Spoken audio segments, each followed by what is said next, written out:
All right, check this out. I found a little more tonight. Record-setting crowd at Passover sacrifice reenactment. The 7th annual reenactment of the Passover sacrifice took place Monday, last night, bringing the nation of Israel even closer to the third temple than ever before. We can see the third temple rising on the horizon. Shimshon El-Bayam, one of the organizers of the event, told Breaking News it used to be a small group of activists who showed up, but this year the Passover sacrifice reenactment went mainstream. Approximately 1,500 people, the largest crowd ever, gathered to watch some 20 Kohanim, which is Jewish men descending from Aaron, the priest, which Levite, dressed in the authentic priestly garments, performing the full Passover ceremony as it was in temple times. The ceremony was accompanied by blasts of silver horns and other musical accompaniment. 2 goats were slaughtered, and their blood was collected in silver vessels to be spilled out on a model of the altar. The goats were roasted whole in the manner described in the Torah and served to the Jews gathered to witness the reenactment. There's verse here, Exodus 12:8. They shall eat the flesh that same night. They shall eat it roasted over the fire with unleavened bread and with bitter herbs. Mordecai Persoff, head of the Mekdish Education Center, a non-profit organization for education about the temple, spoke of the importance in performing the Pesach offering. I can't say that. This is the only sacrifice that a Jew does not bring it. He receives the most severe punishment, karet, being cut off from the people. Persoff explained to Breaking News Israel, even though it is a personal sacrifice, it is brought as a nation. Persoff emphasized that this national aspect of the sacrifice was because the very nature of the Passover required a consensus of the Jewish people. He referenced the section of Exodus in which Pharaoh offers to let the children of Israel, let the children of Israel to go to the desert and serve God as long as the kids remain behind. Moses, however, refused.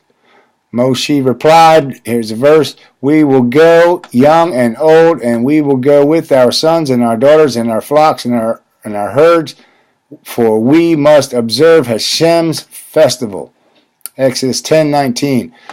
Persoff said that the reenactment reflected the nation's aspect of redemption. Every branch of Judaism, from secular to Hadrida, Orthodox, Ashkenazi, and Sephardi, young and old, we are at the event, Persoff said with enthusiasm. This is how Gulab redemption happens when all of Israel comes together. The temple is all where we get together because it is the source of true peace. Monday's reenactment of the Passover was held at the Davidson Center, an archaeological park on the southern wall of the Temple Mount. The park stands at the foot of the stairs where individuals walk up to bring their sacrifices to the temple. Reenacting the house of prayer for all nations. In previous years, the organizer received permits to hold the ceremony at this particular location, only to have the Israeli police cancel the permit over security concerns.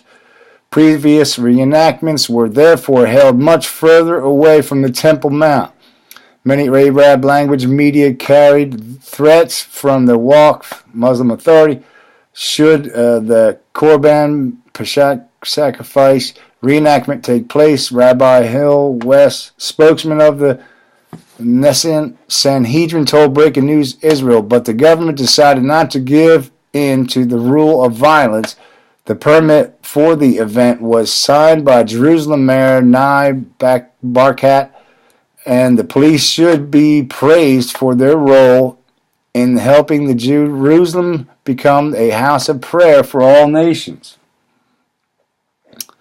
Many prominent rabbis attending, including Rabbi Arer Stern, the chief rabbi of the Jerusalem Wall, and Rabbi Yehuda Glick, a member of the Knesset, and Prime Minister Benjamin Netanyahu's Likud party, a longtime advocate for the Jews' right on the Temple Mount, citing Rabbi Shalom Yadzik, I can't pronounce that, the preeminent 11th century French Torah scroll, who is known by the Arconium Rashai. Rabbi West explained that the return of the Pesach offering is a significant marker in the Jews' return to Israel. According to Rashai, the Passover sacrifice was only performed once in the desert.